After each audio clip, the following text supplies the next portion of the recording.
I'm doing my last video of the day, or the morning. It's actually the morning. So this is the motherfrackin' business. This is the age of 47, and I'm almost 48. I'm really excited. I've been building a lot of muscle. Did a video about it. I have built everything on severe injury. I did a video saying I keep getting more muscular. I am not trying to get more muscular. I am not trying to compete. I am not trying to do any of that. It's just the affectation. It's the reaction. It's the whole keto. It's the thoughts, my brain, my personality, my perseverance, and the fact that I will do anything to be healthy and to remain myself. I want to look in the mirror as time goes on, as I go 50 and 60 and get older, because I'm almost 50, and go, yeah, I'm still Steph. So that's really, really important, you guys. It's just kind of like I wanted to do a personality video because I've been mentioning it in the last videos in the morning, how important your personality is, changing your thinking, doing things for the right reasons, doing your own due diligence, doing your own research. It's really kind of strange because a lot of you go about, I think about 45%, you think you're going 100 on your research, but you do a lot of 45%, and then you're like, oh wait, let's go, I want to do the keto diet. Like, no, learn more, because the questions I get are about, is all this fat bad for you? I get this all the time. Is fat bad for you? Is this going to harm me? Am I going to develop heart disease? No! I've done a lot of videos about heart disease, your HDL, LDL, triglycerides. You guys really have to go, when you do tests, look for the HDL to triglyceride ratios, because if those are in order, which, you know, they always are if you've been getting proper sleep, starting to heal metabolic damage, then your LDL numbers are very subjective because they have to do small particle tests. A lot of doctors do not do that. General practitioners do not do small particle tests on your LDLs to see the size of your LDLs, because if you've got nice fluffy LDLs, then they're amazeballs. They're amazeballs. You want nice big fluffy LDLs? We need them. People don't understand that they're not cholesterol. They're actually a lipoprotein transportation system for cholesterol. Cholesterol is actually an antioxidant. Our hormones are made out of it. It is the cradle of life, yes, and glutathione. Those are the antioxidants you need to worry about. Not worry about. Take care of. So the keto concepts, people keep asking how you start. How do you start keto? You start by dropping your carbs. If you've got damage, if you have a blood sugar dysregulation, go slowly, go over 5 weeks. You could do like yellow squash, sweet potato, blueberries, and cut it down. And the more you cut down, the more that you feel fine and you're not going through an extreme keto flu, that you can go faster and get down to the cruciferous vegetable family, which is the dark leafy greens. Fibrous vegetables. Pay attention to how your gut feels with these types of foods. Some of you guys have thyroid issues. You can't do goitrogens in nightshades. You can't. Some people have histamine issues. Notice if you feel gassy, bloaty, tired after certain food groups, and you might have to cut them out. Because a lot of people have overactive mast cells more than we realize, which can block what's your keto adaptation. A lot of you guys have adrenal issues. I talk about the caffeine. I don't know why it's still a question. Caffeine overstimulates the adrenal glands to do work and force them to produce an energy they do not have, which makes them not function properly, which they are connected to your thyroid and your reproductive system, and everything's connected. So, you know, there's tons of things. It's diuretic. People piss out their vitamin D. You guys are very much D deficient. Calcium's on D, and then everything else piggybacks on to calcium. So a lot of you guys are mineral deficient. You can see it in things like zinc deficiency, the ridges of your nails. You can see it in people's skin quality, that they're deficient. I see the dysbiosis, the imbalance of gut flora. You can see it in how puffy people's faces are, or also cortisol will make you look very puffy and swollen. A lot of you guys, like, you'll see guys at the gym and they'll be like on they're on stuff, and they might look really big and blocky, but their face looks fat, like really weird. They look like King Kong from the lower half, but then their face is really round and full. That's inflammation, yes, and that you're slathered in cortisol. And cortisol should only meant to be secreted in the morning to wake you up, and also as a way to deal with the fight or flight syndrome. And it actually can help to take down inflammation in the right amounts and in the right context. But unfortunately, our adrenal glands are producing too much adrenaline, norepinephrine, than adrenaline. I know I'm speaking fast because I've done like 20 videos in a row that I'm all upload. So this will create too much of an inflammatory response, right? So now cortisol, instead of being your friend, it becomes your foe. It becomes your enemy.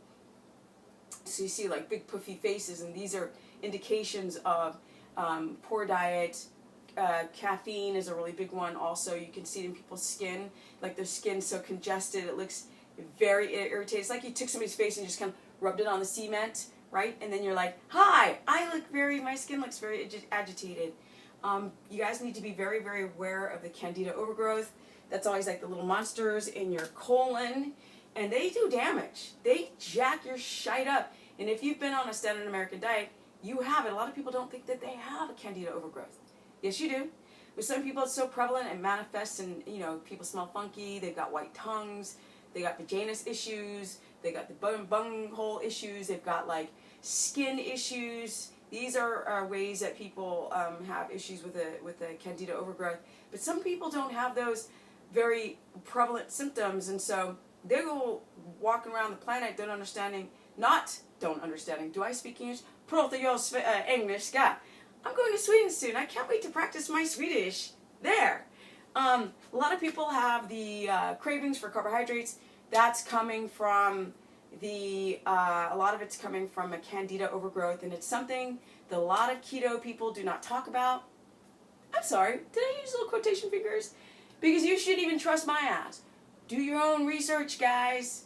I'm just here presenting things from my coaching of hundreds of people, a lot of research, a lot of reading.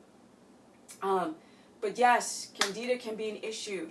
So if you have the candida, loves to grow in the presence of carbohydrates, especially if you refeed, which I should have mentioned that in the last video, that if you go drop your carbs and then you refeed on simple sugars or this carb night crap, what's going to happen to your gut? A gut dysbiosis, which is why so many of you feel crappy when you refeed on a bunch of carbs after lowering them. And no, it does not spike your metabolism because you guys have adrenal issues and it just don't work like that. The body's trying to survive. Why is it going to make you ripped and give you the business if your adrenals aren't functioning and it thinks it's in the fight or flight mode all the time? It's going to want to store fat. Yes? So, you guys, those are some keto concepts. Very, very, very, very, very, very important concepts to consider. Of course, I do a bunch of videos, but I'm just kind of like reiterating some of the things. In my last couple videos this morning, I talked about, yes, I've been growing a lot of muscle lately, and I'm eating like 50 grams of protein. I keep lowering my protein. I keep getting bigger. Crazy, crazy, crazy, but really use your glucometer. Test yourself. Do your own research. Jot down your amount of protein to muscle gain, muscle loss. See if you're in ketosis. Don't just use my words. You guys have to go and test yourself. You know what I mean? What, am I a keto expert? I'm an expert in the context of I've had a lot of experience with a lot of people. But the best expert is yourself, to go and do your own due diligence and try to test experimentation on your own body. Because don't just go online, read what someone else does, and just keep waiting to, bam, get the business and grow a lot of muscle and have a lot of energy. You've got to see if you've got an issue with certain foods. Do you have an egg allergy? Yes? Do you have a dairy? Can you not do dairy at all? Do you have a nut allergy? Because a lot of you guys are walking on the planet with issues and you don't even realize it and it's blocking your keto adaptation. Do you have a gut dysbiosis? Do you have an adrenal issue? Are you slathered in cortisol? Do you wake up tired in the morning? Are you wired at night? Do you wake up feeling okay in the morning and then a couple hours later you crash? You crash in the afternoon. This is the reason why I become more strict in my videos and my presentation. There's starting to be a million keto experts out there now. I don't even know how, because before I even went online, I did it on 8 subjects because I used to personal train people, and I practiced a ketogenic protocol on all of them, plus my mother, plus myself, and now hundreds and hundreds and hundreds of people, and I'm still learning, yo. I'm not perfect, and I'm really learning what works and what doesn't work, so that's the reason for this video, is I want you guys to do your due diligence. These are kind of some general subjects that you have to consider.